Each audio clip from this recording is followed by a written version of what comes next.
Indeed, now the GCC is perhaps the most affected part of the world because of this war. So the GCC Secretary General, Jassim Mohammed Al-Budeiwi, just speaking to the United Nations Security Council, said that so far Iran has crossed all the red lines, but on the top of everything, they have effectively blocked the maritime corridors that are the lifeline of the global economy.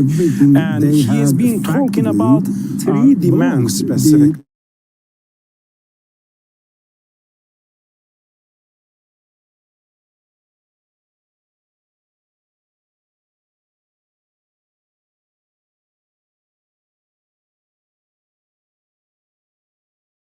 Council, doesn't matter what, Iran has to stop, or you have to stop Iran.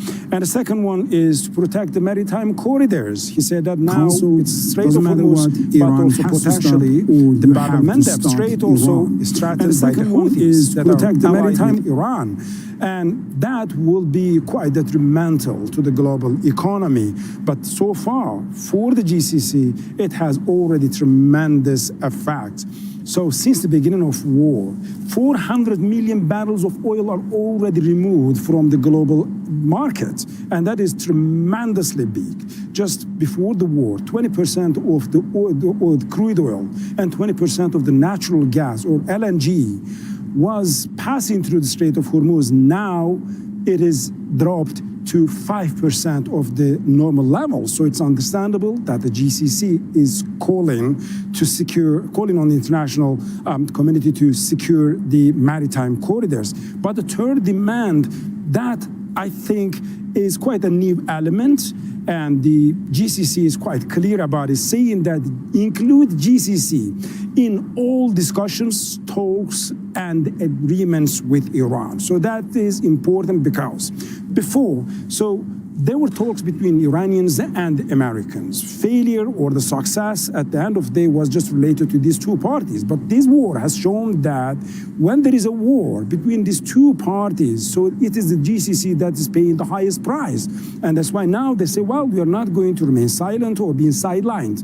We have to be not only at the negotiating table, but all the process that is going to lead to the negotiating table. We have to be there, clearly communicate our demands, and making sure that the interests of GCC are properly reflected in any peace settlement. And he also has given some dramatic numbers just to show the world what is at stake. He simply said that the GCC has over $2 trillion of the GDP, and it daily produces over 60 million barrels of oil, which makes annually around 6 billion barrels, and 33% of the global oil reserve, 21% of the global natural gas reserves, and 42 billion cubic meters of natural gas annually is being produced by the GCC. Of the global natural gas reserves, and 42 billion cubic meters of the GCC is not only a regional issue, but it is a great concern for the global economy and international community.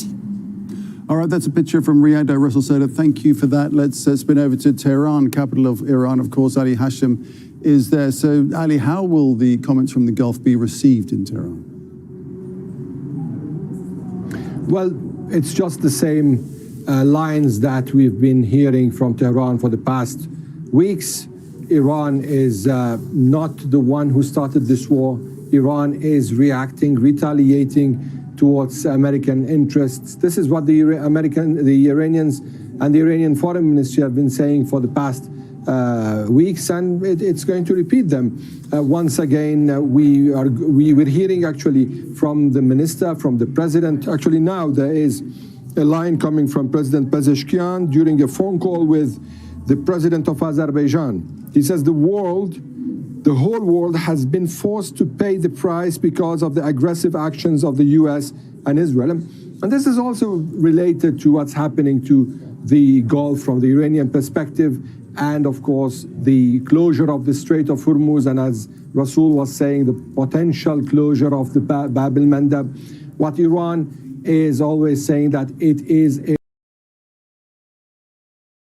a action, and all what it's doing is hitting on American interests and putting the amount of pain higher and higher for America. Now, what's clear is that this is an Iranian strategy in creating more liability from this war on everyone, making this war or framing it as a war of attrition, whereas Iran is not the only one who is being pained. Iran is not the only one who is paying the price, and Iran is not the only one that is being. Iran is not the only one who is. Ali, stay there because I just want to bring in the rest of the team that are in Ramallah and indeed at the occupied West Bank and at the White House. And before we go to Kimberly Halkett at the White House, President Donald Trump, he made a nationwide address on Wednesday in which he said he has nearly met all his military goals. Thanks to the progress we've made, I can say tonight that we are on track to complete all of America's military objectives shortly, very shortly. We're going to hit them extremely hard over the next 2 to 3 weeks. We're going to bring them back to the Stone Ages where they belong. So, Kimberly, as ever, Donald Trump very bullish about progress. What more did he have to say? Yeah, that's right. The U.S. president very bullish there in terms of what will happen in the future, saying that there is still at least another 2 to 3 weeks where there will be an intensity, an increase in American strikes. Having said that, the U.S. president also has left out there looming that threat of hitting Iran's energy infrastructure, which international lawyers say would amount to war crimes.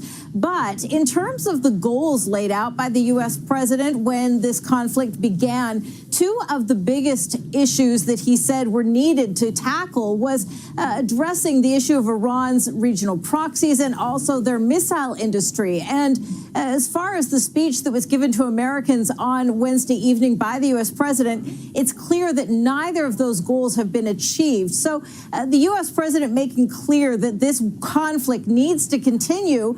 And there, of course, is now the newest problem, which has only exacerbated problems here in the United States and around the world, and that is the effective closure of the Strait of Hormuz, which the U.S. president continues to implore international partners to help reopen. Okay, Kimberly, thanks for that. So Iran's military is threatening to escalate attacks against the United States and Israel. In a statement carried on state TV, Iran's army said the war would continue until the humiliation and surrender of its enemies. In continuation of the heavy and severe blows you have received so far, expect even stronger and await our more crushing and more destructive actions.